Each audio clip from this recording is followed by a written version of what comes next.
Hello guys, welcome to Janu's recipes and vlogs. ఈరోజు అయితే నేను సింపుల్గా చెకోడీలు ఎలా తయారు చేయాలో చూపించబోతున్నా.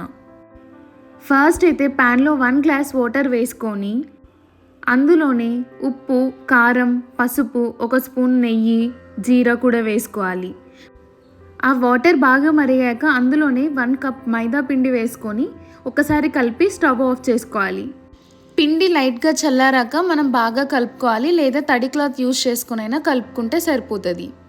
చపాతీ పిండి కన్నా కాస్త మెత్తగానే కలపాలి. అలా పిండిని కలిపాక కొంచెం కొంచెంగా పిండి తీసుకొని వీడియోలో కనిపించేలాగా చేసుకోవాలి.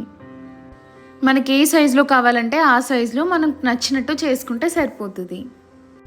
ఇవన్నీ చేసుకునే లోపు మనం ప్యాన్లో ఆయిల్ పెట్టేసుకొని హీట్ చేసుకోవాలి. ఆయిల్ హీట్ అయ్యాక మనం ఆల్రెడీ ప్రిపేర్ చేసుకున్న చెకోడీలను కూడా అందులో వేసుకొని బాగా ఫ్రై చేసుకుంటే అంతే, చెకోడీ రెడీ.